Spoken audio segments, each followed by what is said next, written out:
À l'assaut des palais de la République, il est monté à la capitale, croiser le fer avec le pouvoir central. L'indépendantiste Jean-Guy Talamoni vient de conquérir l'Assemblée de Corse. À peine élu, il fait déjà grincer les dents en qualifiant la France de simple pays ami, comme si son île était déjà indépendante. Vous venez en ami, chez un peuple ami? Évidemment. C'est le retour de la Corse en colère. Ce soir, les nationalistes Jean-Guy Talamoni et Jules Simeoni sont reçus par Manuel Valls. Leur requête, l'amnistie pour les prisonniers du FLNC.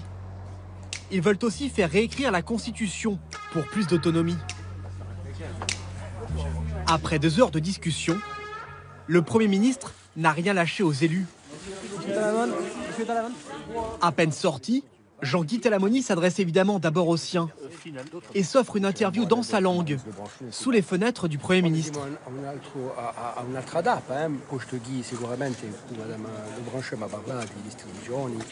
Vous avez dit que la France était un pays ami, ça veut dire que vous n'êtes pas français? Je crois que vous me faites déjà poser la question, mais je crois que ça n'est faire injure à personne que de dire que nous sommes Corses. Voilà, tout simplement. Vous êtes un élu de la République, vous êtes à Matignon. Je suis un élu de la Corse. Voilà. De la République française? Non, je suis un élu de la Corse et nous discutons avec les représentants de la République française.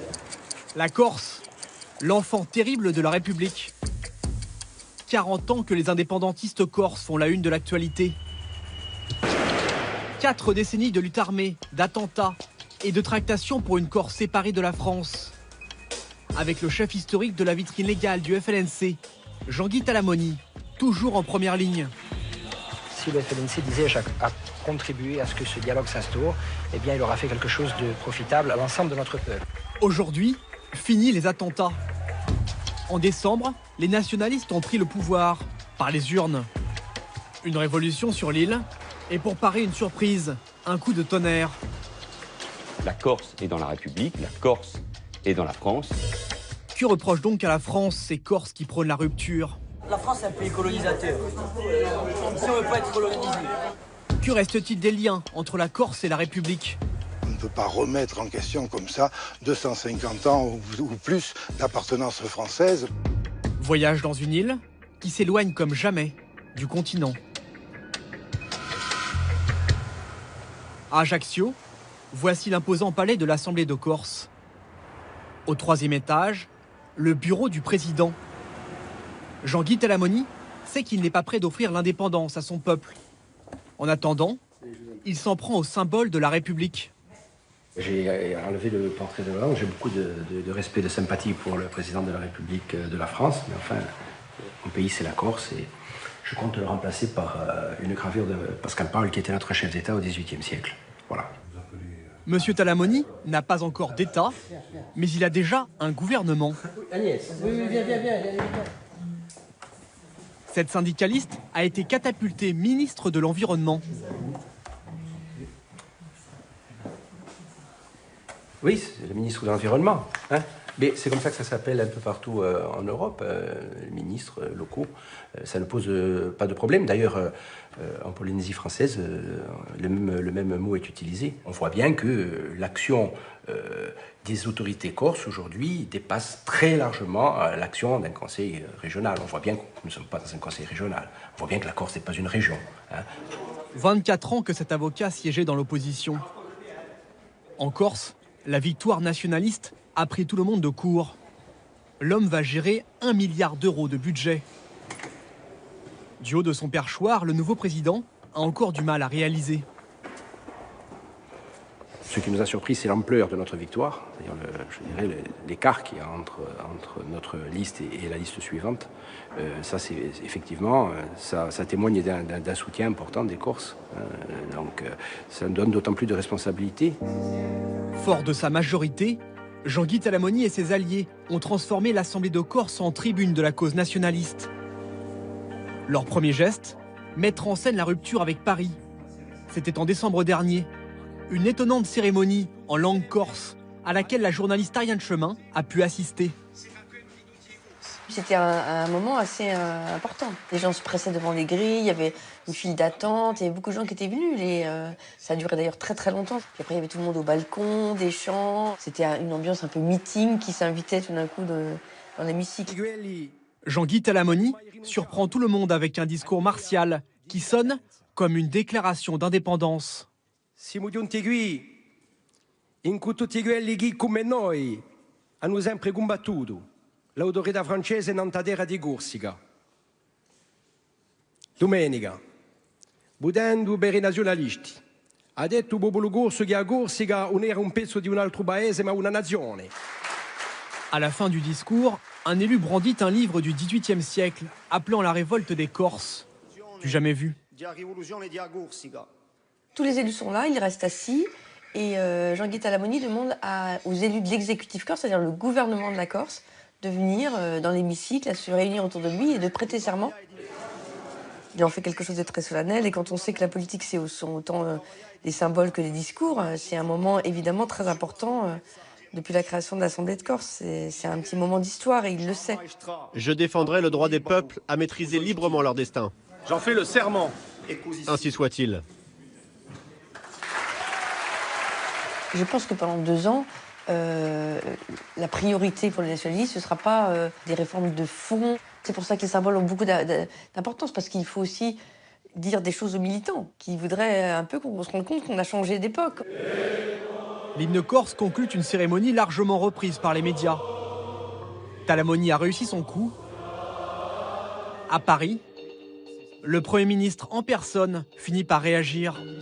Il a prononcé son discours en Corse et il a dit dans son discours que la Corse n'est pas le morceau d'un autre pays. La République française peut-elle laisser dire des choses pareilles au sein d'un exécutif régional de la France? Il y a des lignes rouges, comme on dit, qui là ne peuvent pas être discutées. L'amnistie des prisonniers politiques, il n'y a pas de prisonniers politiques. Il n'y a qu'une seule langue dans la République, c'est le français. Un statut de résident pour les Corses, sur le plan fiscal, c'est contraire à la Constitution. La Corse est dans la République, la Corse est dans la France, la langue c'est le français, et chacun doit se rappeler de ces grands principes. Il y a des lignes rouges sur Paris, la Jacobine, mépriserait l'île de beauté. La culture corse serait en danger, et sa langue vouée à disparaître. C'est la ligne des nationalistes. C'est ce que pensent de plus en plus de Corses. À la sortie des classes, Marina va faire réviser sa leçon à son fils, Lisandro, 9 ans. Alors c'est quoi? Tu as eu 10 sur 10? De la poésie, dans la langue de Paoli. Se una castagna tocca una castagna cascata intera, subito a mi piduman, in due in nous a quelle che a trois ravines. C'est bien, Lido. Elle était fière de toi, la maîtresse? Qu'est-ce que c'est? C'est une poésie corse. Tu parles de quoi? D'une châtaigne qui tombe par terre et qu'on la ramasse et on la met dans la main. Ça vous fait plaisir qu'il apprenne Oui, on est fiers de lui. Hein. Ouais. Non, puis lui, ça lui plaît aussi. Hein. Comme Lisandro, la plupart des enfants de l'île apprennent le corse à l'école publique. Un acquis des nationalistes qui exigent maintenant qu'elle soit déclarée langue officielle, comme le français. C'est quand même normal d'apprendre le corse. Enfin, pour moi, personnellement, c'est normal. Hein. La maîtresse, en plus, elle a dit qu'elle était fière de moi en dessin. C'est pas forcément le cas en Bretagne, en Alsace. Non. Ben, plus ça va, après, dans certaines régions, la langue se perd. Hein. Si Lisandro est aussi appliqué en langue corse, c'est également pour faire plaisir à son père, un militant, en prison. Mon père. T'es fier de lui? Ouais. Est-ce que tu sais pourquoi il est en prison? Non. Oui. D'avoir commis des attentats. 2 ans que l'époux de Marina dort en prison, tout comme les maris de ses copines Élise et Claudia. Ils sont accusés d'avoir posé des bombes pour le FLNC. Elles disent leurs compagnons innocents, mais à les entendre, seuls les nationalistes sont capables de sauver leur belle île et sa culture. Qu'est-ce qu'il y a de particulier ici qu'on n'a pas sur le continent? Une âme. Tranquillité, une âme. Paix. La paix. La paix. La tranquillité, c'est petit, on se connaît tous et la confiance. Qu'est-ce que vous voulez défendre ici? Préserver tout ça. La Corse éternelle et son environnement sauvage seraient aussi menacés par la spéculation immobilière et par les prix qui flambent. Corté, le berceau des nationalistes. 7000 habitants, 4000 étudiants. Jean-Guy Talamoni vient défendre une idée très contestée à Paris. Pour favoriser les Corses, il veut interdire l'achat d'un bien à toute personne n'ayant pas résidé au moins 5 ans sur l'île. Une mesure contraire à la Constitution française, mais très populaire ici. Est-ce que ça, c'est pas le repli sur soi? Est-ce que c'est pas l'intolérance envers tout ce qui n'est pas corse? Écoutez, si le fait de dire que l'on a le droit de rester dans son pays et d'y trouver un logement, c'est être intolérant, alors je crois que je ne sais plus ce que signifie le mot intolérant. Marine Le Pen parle de préférence régionale, vous de résidence au bout de 5 ans. Est-ce que c'est pas la même chose, tout ça? Un repli sur soi? Je crois qu'il n'y a, de notre point de vue, aucun repli sur soi. Il y a simplement la volonté de faire en sorte que ce petit peuple venu du fond des âges puisse continuer à vivre comme une communauté originale. C'est cette volonté d'être qui fait notre nationalisme. Et ce nationalisme-là n'a rien à voir avec les nationalismes que l'on peut rencontrer aujourd'hui en France. Un discours identitaire qui mobilise de plus en plus les jeunes déçus de l'État français. À l'université de Corté, le chercheur André Fazzi a vu les nationalistes gagner en influence depuis une dizaine d'années. Je crois qu'il y a un désamour croissant de la jeunesse corse face à la France. Il y a le sentiment d'une autorité de l'État qui est à géométrie variable, qui s'applique selon la tête du client. Je veux dire, ça pique avant tout sur les cibles les plus faciles et sur les nationalistes, pas sur la grande délinquance et pas sur les élus les plus corrompus. Dans les rues de Corté, de jeunes radicaux affichent ouvertement leur discours anti-français. L'État français assassin. Et ça ne choque personne. Ce jour-là, une centaine d'étudiants défilent en chantant l'hymne du FLNC. Le grand François et ses amis demandent l'amnistie pour les poseurs de bombes. Des actes justifiés selon lui, car en Corse, il se sent en territoire occupé. Force d'occupation, ça irait bien, et force hostile aussi, même si c'est peut-être un peu fort, puisque régulièrement, ces forces qu'on appelle des forces de répression, mais s'affairent à réprimer les militants politiques que nous sommes. Les forces de l'ordre, François les connaît bien. À 21 ans, cet étudiant en histoire a déjà reçu la visite de la SDAT, la police antiterroriste. C'était dans son studio, au petit matin. On a des traces de griffes, mais c'est des traces de bélier. C'est la SDAT qui est venue perquisitionner chez moi, et ils ont interpellé un ami qui dormait chez moi pour des faits de dégradation sur des bâtiments publics. C'est-à-dire une attaque à la bombe? Oui, en l'occurrence, c'est un attentat à la voiture piégée qui a avorté, il n'y a pas eu d'explosion. François appartient à cette partie de la jeunesse corse qui ne se sent plus rien en commun avec le continent.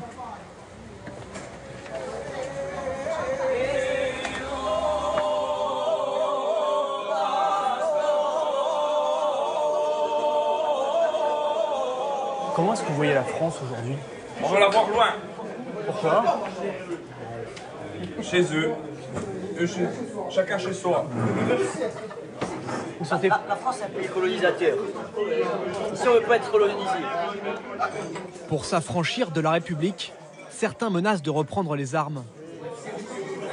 Vous vous sentez solidaire de la France? Non, pas du tout. Nous, en fait, il faudrait qu'on soit solidaires entre Corses. Il faudrait qu'on soit tous ensemble pour lutter contre eux. Parce que nous, les armes, on les a déposées. Si on les reprend vraiment, la guerre va y être vraiment. Corse contre Corse. Face à la poussée des nationalistes, il y a encore des villages, comme Verdez, peuplés d'irréductibles Gaulois. Car ici, les habitants se sont choisis un maire amoureux de la France. Même s'il ne manque jamais d'honorer le saint patron du village, il est furieusement républicain. C'est ça les traditions? Les traditions, voilà, c'est côté séparation de l'Église et de l'État, mais priorité aux religieux pour les fêtes patronales. Francis Pomponi, 75 ans, attaché à la France et à ses symboles. Le bleu du côté du cou. Voilà, le bleu du côté du cou. Certains électeurs du village ont demandé à cet historien de se présenter contre les nationalistes. Et à leur santé et à la vôtre. Car l'indépendance leur fait peur. Moi, je serais très inquiet si la France quittait la Corse, hein, parce que en Corse, je sais pas, on ne sait pas comment on s'en sortirait. Hein. Pourquoi? Et ça fait des années que nous sommes français, ça fait des années. Donc on vit avec ce que la France décide. Hein. Et c'est eux qui nous payent nos pensions, c'est eux qui nous payent tout. Comment on ferait en Corse? Nous, on est français de la région de Corse. Vous voulez pas être indépendant? Non. Les habitants de Verdez font de la résistance. Les provocations de M. Talamoni passent mal. Talamoni en lui-même ne m'inquiète pas beaucoup. C'est plutôt la passivité qu'il y a chez les gens qui risquent de ne pas comprendre où sont leurs vrais intérêts, d'une part. Parce que c'est quand même une aventure que de vouloir larguer les amarres. Si on peut un terme marin, larguer les amarres, c'est toujours dangereux. En Corse, rares sont ceux qui, comme lui, osent défier ouvertement les nationalistes. Mais pour Francis Pomponi, pas question de tirer un trait sur 250 ans d'histoire commune. Nous, les Corses, nous sommes très attachés au cadre national, à la France, parce que d'abord, nous avons été Français à part entière avant même les Niçois ou les Savoyards, et nous ne sommes pas la dernière province qui a été rattachée à la France, mais parce que nous y avons trouvé notre compte. Nous y avons trouvé notre compte, nous y avons trouvé satisfaction d'appartenir à ce qu'on appelle la grande nation, et porteuse d'idéaux, porteuse de valeurs dont on se réclame encore aujourd'hui à une échelle mondiale. Dans les sondages, la majorité des Corses ne se dit pas favorable à l'indépendance. Dans 2 ans, ils revoteront pour une nouvelle assemblée. L'avenir dira si la France et ses valeurs font encore rêver les Corses, ou s'ils préfèrent larguer les amarres et partir loin du continent.